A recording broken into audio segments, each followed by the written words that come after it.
फौजी की विधवा प्रेग्नेंट चुड़ैल। रात का समय था। बॉर्डर पर देश के फौजियों की दूसरे देश के फौजियों से जंग छिड़ी पड़ी थी। दोनों तरफ मुकाबला बराबर था। देखते ही देखते दूसरे देश के फौजियों ने हमारे देश के फौजियों के ऊपर हमला कर दिया था, जिसके कारण कई फौजी शहीद हो गए थे। जंग खत्म होने ही वाली थी और दूसरे देश के फौजी जीतने वाले थे, लेकिन तभी चारों तरफ जोरों का तूफान आया और एक प्रेग्नेंट चुड़ैल हाथ में बंदूक लिए चली आ रही थी, जिसे देखकर दूसरे देश के फौजियों ने उसके ऊपर हमला कर दिया। तभी दूसरे देश का फौजी कहता है, अरे ये कोई इंसान नहीं है, ये तो एक चुड़ैल है जो अपने सिर पर कफन बांधकर चली आ रही है। आखिर ये है कौन? लागत है ये हम सभी की जान लेके ही मानेगी।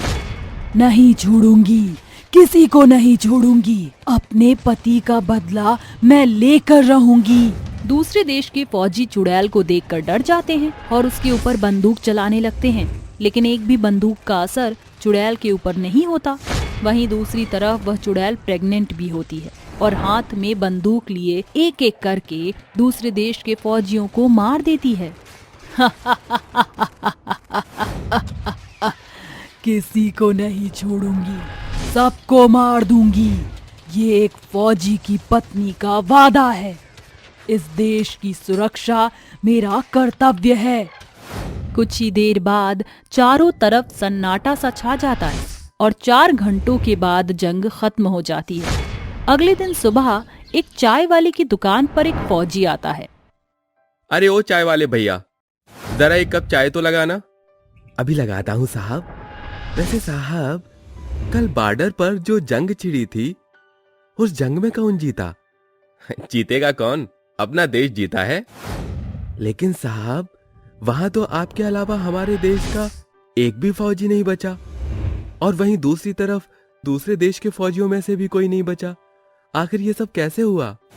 अरे चाय वाले भैया, हम तुम्हें कैसे बताएं, ये नजारा तो देखने के काबिल था। चारों तरफ तूफान था और चारों तरफ बराबर की आग थी। हम लोग हारने ही वाले थे, लेकिन तभी उस फौजी की प्रेग्नेंट चुड़ैल वहां आई और हमारे देश को बचा लिया। साहब, ये फौजी की प्रेग्नेंट चुड़ैल कौन है? अब तुम पूछ रहे हो तो मैं बता ही देता हूँ। ये बात कुछ साल पहले की है। एक सरगम नाम का फौजी था। सरगम अपनी पत्नी संजना से बहुत प्यार करता था। एक बार वो छुट्टियों में अपनी पत्नी संजना से मिलने गया और जैसे ही छुट्टियां खत्म हुई, वो वापस जा ही रहा था कि उसके एक दिन पहले ही संजना को बहुत तेज उल्टियां हुई, जिसके बाद उसकी तबीयत ज्यादा खराब हो गई और सरगम उसको हॉस्पिटल लेकर गया। सरगम डॉक्टर से कहता है, डॉक्टर साहब, क्या हुआ मेरी पत्नी को? मुबारक हो फौजी जी, आपकी पत्नी प्रेग्नेंट है। ये सुनकर सरगम फूले ना समाया और पूरे हॉस्पिटल में उसने मिठाई बंटवाई। संजना कहती है, सुनिए जी, आप मुझे छोड़कर मत जाइए। मैं चाहती हूँ कि आप मेरे और मेरे मुन्ना के साथ ही रहें।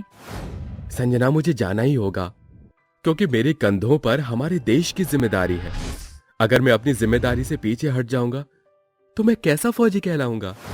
संजना रोने लगती है और रोते हुए सरगम से कहती है, ठीक है जी, लेकिन आपके साथ मैं भी चलूंगी। सरगम के लाख मना करने के बाद भी संजना नहीं मानती, जिसके बाद सरगम उसे अपने साथ बॉर्डर पर ही ले जाता है और ऐसे ही धीरे धीरे उसे 5 महीने हो जाते हैं और वह दोनों एक दूसरे के साथ अच्छा वक्त बिताते हैं। ये सब सुनकर चाय वाला कहता है, सरगम और संजना दोनों एक साथ खुश थे, तो संजना के साथ ऐसा क्या हादसा हुआ जिसके बाद वो चुड़ैल बन गई? हुआ ये कि हमारे देश पर चीनी लोगों ने हमला कर दिया, जिसके बाद सरगम पूरी जान लगाकर लड़ता है और हमारे देश के काफी जवान उस समय शहीद हो गए थे।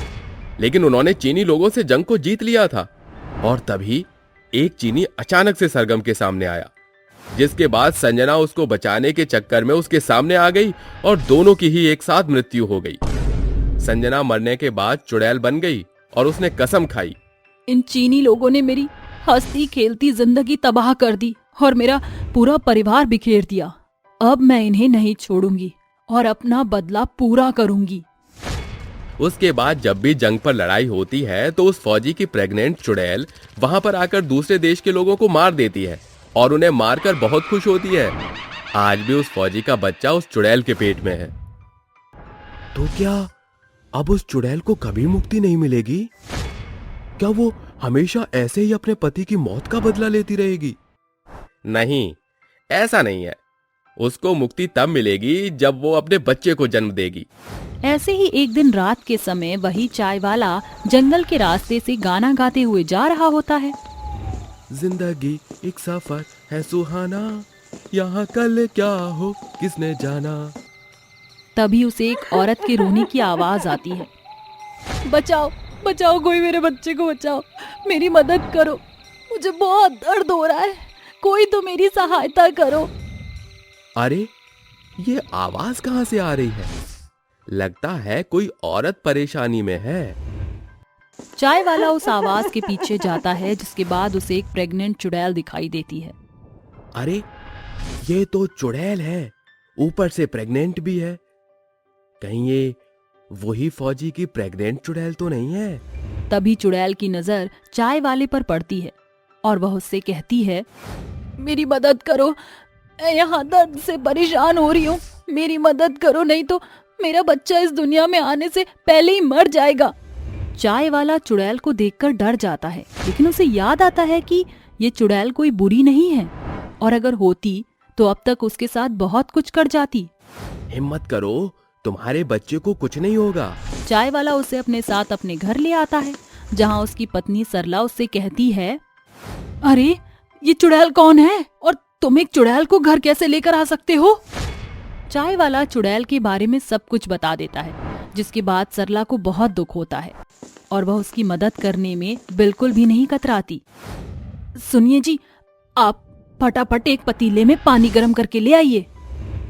चाय वाला एक पतीले में पानी गर्म करके लेकर आता है और अपनी पत्नी सरला को दे देता है, जिसके बाद सरला उसे कमरे से बाहर निकाल देती है और कुछ देर बाद एक बच्चे के रोने की आवाज आती है। सरला दरवाजा खोलती है। फौजी की प्रेग्नेंट चुड़ैल को एक बहुत ही प्यारा बेटा हुआ है। ये सुनकर चाय वाला बहुत खुश होता है और वहीं दूसरी तरफ चुड़ैल भी बहुत खुश हो जाती है। चुड़ैल खुद तो एक चुड़ैल होती है, लेकिन उसका बच्चा एक इंसान ही होता है। तभी वहां फौजी सरगम की आत्मा आती है और कहती है, संजना, तुम अब एक चुड़ैल बन चुकी हो और इस बच्चे की देखभाल नहीं कर सकती। सरला को आज तक एक भी संतान नहीं हुई। अगर हम अपना बच्चा इन्हें दे दें तो ये दोनों मिलकर हमारे बच्चे की अच्छे से देखभाल करेंगे।